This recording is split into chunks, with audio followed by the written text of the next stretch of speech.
नमस्कार, स्वागत है आप सबों का लर्निंग ऑन ट्यूब पे। आज इस चैनल पे आइए हम लोग प्राचीन भारतीय समाज से संबंधित सेकंड वीडियो पार्ट में कुछ अन्य महत्वपूर्ण प्रश्नों को पढ़ लेते हैं। कुल मिलाकर के 25 क्वेश्चन इस वीडियो में भी होंगे और हमेशा की तरह इस वीडियो में भी हम लोग वन लाइनर क्वेश्चंस को ही पढ़ेंगे। तो प्राचीन भारतीय समाज में विभिन्न संस्कृतियों एवं समाजों के साथ संपर्क और प्रभाव के कारण किस तरह के परिवर्तन आए और वे कौन से ऐसे तत्व थे जिन्होंने हमारी भारतीय संस्कृति को प्रभावित किया और वे कौन से ऐसे तत्व थे जिससे भारतीय संस्कृतियों से दूसरी संस्कृतियां प्रभावित हुईं। तो ये सारी चीज़ों को इन सारी चीज़ों का हम विश्लेषण करेंगे इस वीडियो में। तो आइए स्क्रीन पे चलते हैं और देखते हैं कि क्वेश्चंस कैसे कैसे हैं। तो वीडियो का फर्स्ट क्वेश्चन है, प्राचीन भारत में मनोरंजन का साधन वृषभ युद्ध कहाँ प्रचलित था? मनोरंजन का साधन वृषभ युद्ध दक्षिण भारत में प्रचलित था। ठीक है, वृषभ युद्ध, वृषभ कहते हैं बैल को, और बैलों को लड़ाए जाने का यह युद्ध था। बैलों को लड़वाया जाता था आपस में, जिसका बैल जीतता था वह व्यक्ति विजयी माना जाता था। तो यह प्रथा अर्थात यह मनोरंजन का यह खेल कह लें या साधन कह लें, यह दक्षिण भारत में प्रचलित था। वर्तमान में भी है जल्लीकट्टू से संबंधित, जिसका काफी विरोध होता है, लेकिन फिर भी यह अभी तक चला ही आ रहा है। चलते हैं नेक्स्ट क्वेश्चन पे। प्राचीन भारत में सर्वाधिक लोकप्रिय त्योहार कौन सा था? प्राचीन भारत में सबसे ज्यादा लोकप्रिय त्योहार होली था, जिसके विवरण हमेशा प्राचीन भारत के कई उदाहरणों में देखे गए हैं। तो यह सर्वाधिक लोकप्रिय त्योहार था। आगे है, प्राचीन भारत में अक्षप पद का अर्थ क्या था? अक्षप का अर्थ होता था पासा फेंकने वाला। ठीक है, अक्षवाप से संबंधित भी एक अधिकारी था, अक्षवाप नाम का, इसी से संबंधित था। ठीक है, जो कि राजा के साथ पासा खेलता था, जुआ खेलता था। और अक्षप पद पासा फेंकने वाले अधिकारी के लिए प्रयुक्त किया गया है। नेक्स्ट है, बौद्ध धर्म की किस शाखा ने शाकाहार पर ज्यादा बल दिया है? शाकाहार पर ज्यादा बल महायान शाखा ने दिया है, और बौद्ध धर्म की महायान शाखा पूर्णतः जो है यह तंत्र मंत्र इत्यादि से संबंधित थी। ठीक है, आगे चलते हैं। भेदक, प्रसन्ना, आसव, मौड़े आदि क्या थे? भेदक, प्रसन्ना, आसव, मौड़े इत्यादि यह सूरा के प्रकार थे। सूरा का अर्थ होता है मदिरा या फिर शराब कह लेते हैं आज के शब्द में, आज के वर्ड के अकॉर्डिंग इसे शराब कहा जाएगा। जो कि प्राचीन समय में शराब के नाम क्या क्या थे? भेदक, प्रसन्ना, आसव, मौड़े इत्यादि। आगे है, प्राचीन भारत में वीरवाल नजीगर का अभिप्राय क्या था? वीरवाल नजीगर का अभिप्राय था यह भद्र व्यापारियों अर्थात मतलब कि ज्यादा सुसंस्कृत या सभ्य व्यापारियों का समूह होता था, जिन्हें वीरवाल नजीगर कहा जाता था। ठीक है, भद्र व्यापारियों के समूहों के लिए यह वर्ड प्रयुक्त हुआ है। आगे है, मौर्य काल तक आते आते ताम्रलिप्ति बंदरगाह व्यापार का प्रमुख केंद्र था। इससे पहले उत्तर भारत के जलमार्गीय व्यापार का केंद्र कौन सा स्थान था?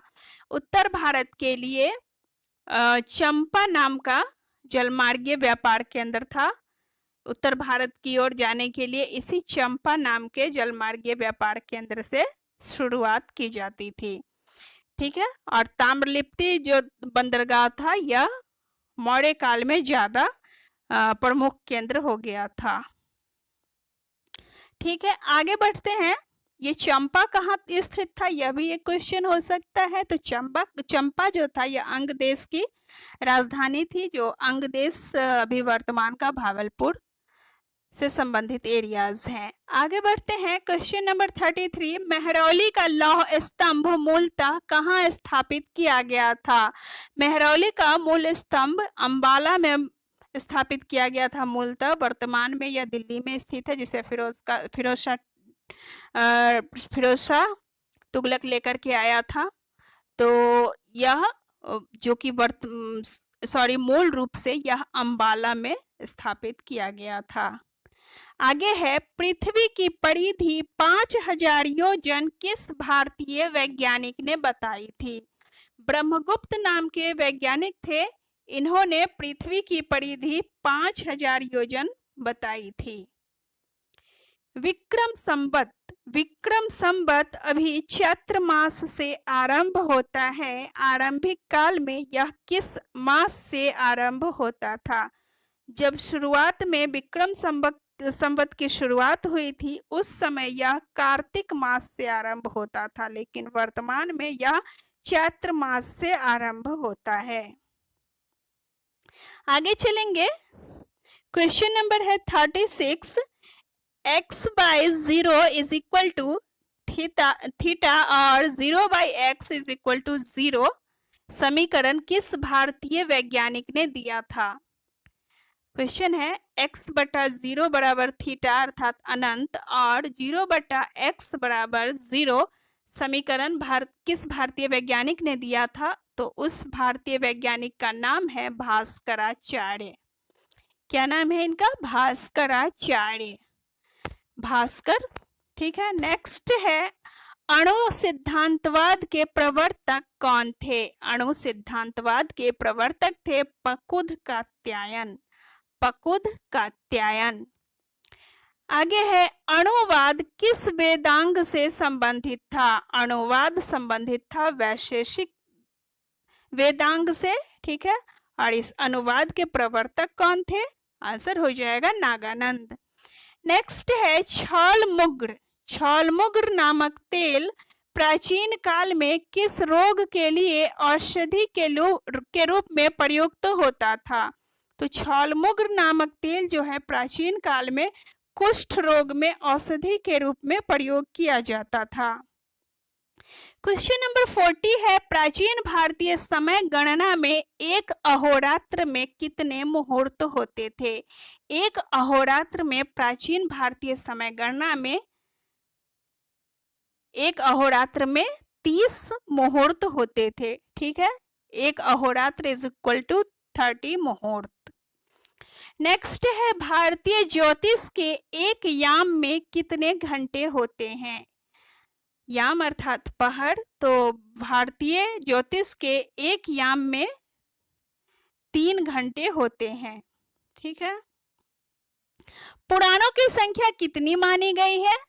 क्वेश्चन है, पुराणों की संख्या कितनी मानी गई है? तो कुल मिलाकर के 18 प्रकार के पुराण बताए गए हैं।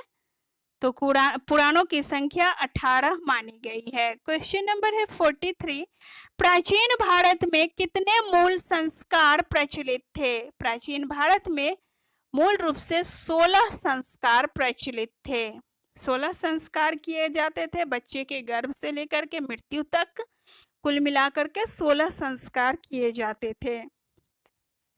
सबसे अधिक संस्कार किस आश्रम से जुड़े हैं? तो सबसे ज्यादा संस्कार है ब्रह्मचर्य आश्रम से।